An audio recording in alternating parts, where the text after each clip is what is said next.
All right, boys and girls, today we're going to draw our pumpkin. It's a pattern pumpkin inspired by the artist Kusama. And we're going to do this vertically. Let me focus my camera.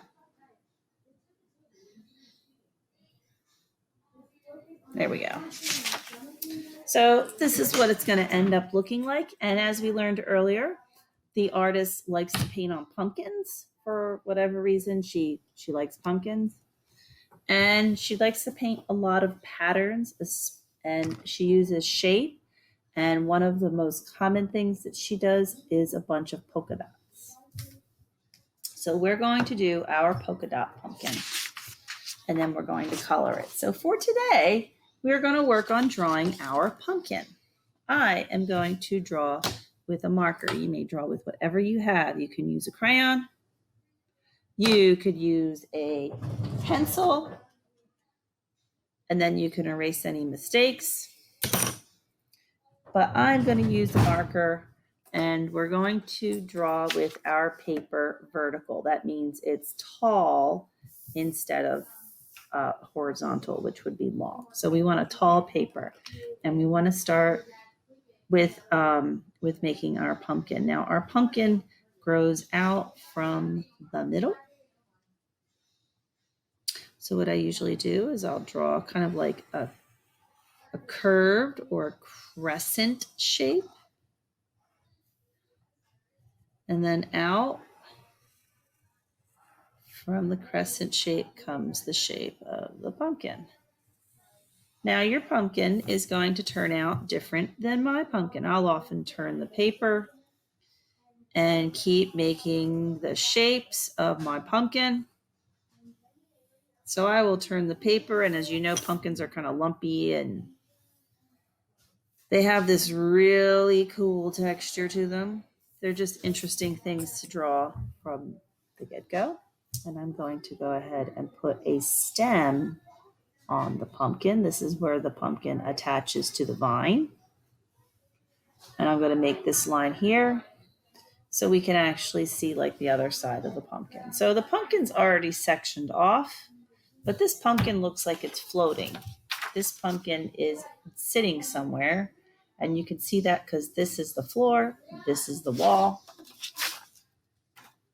So if I draw a line from the outside of the pumpkin to the end of the paper, what I'm doing is making a horizon line, or making a line where the sky meets the ground or where the wall meets the floor. Either way, you're doing the same thing.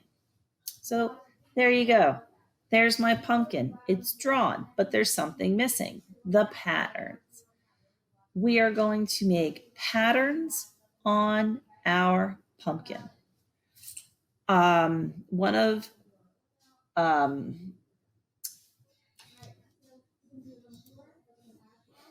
Kusama's favorite patterns is polka dots. So I'm going to start with different patterns. Now, polka dots are, just so you know, they are little circles. So you can practice on the back of your paper or on a small piece of paper. You can do large dots.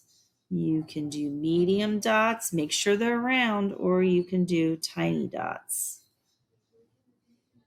So you want to practice different size dots. You can do a dot inside. This sounds familiar. A dot inside of a dot. It looks like an eye, but that's okay. That would work. Your dots do not have to be perfect. I'm not looking for people to trace or use a compass or anything tedious like that. We're going to make a pattern by making different dots. Sometimes I have the dots, a lot of times I like to have, especially if they're larger dots, go off the side of the pumpkin area. So what I will do is I will start on the line, and then I will draw a half circle, and I color it in. Notice I'm using a dark, I'm actually using black, I'm using a black marker That's so that my dots really show up and people can see my patterns. So I'm using black on a white piece of paper. Now, you could also use small dots.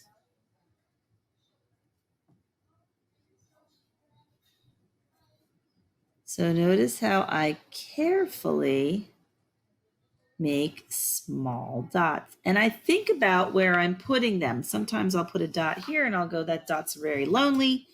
That dot needs friends, but I don't want their friends too close.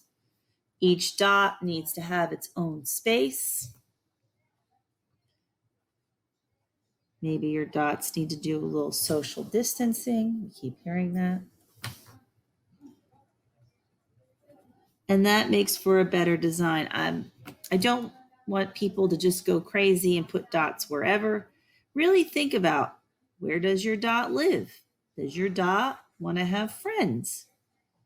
Maybe your dot needs a little alone time. It's okay.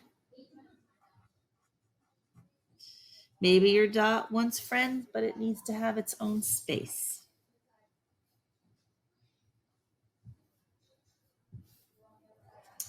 There we go. Take your time. Everybody can make a dot, just like you can all make pumpkins. Maybe you're making giant dots. I love giant dots. This whole dot thing is very interesting because I find that making dots is just, it's nice to do. Now, there's some giant dots. Whenever I make big dots, I make smaller dots.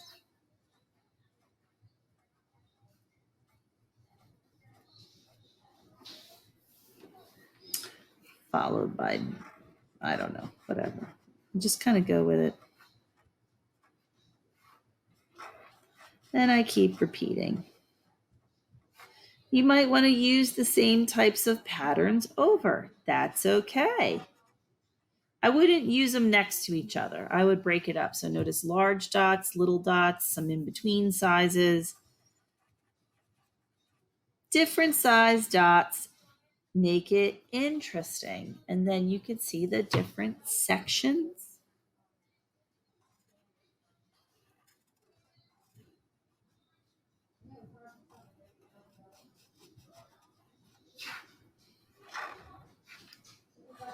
So now I'm going to do a dot inside of a dot, which is pretty awesome. Sometimes I do that. This is a little trickier.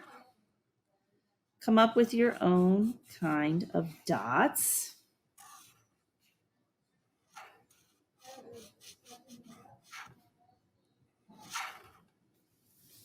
All right.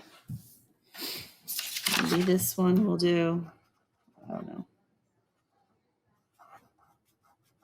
Maybe we'll have all sizes. I don't know.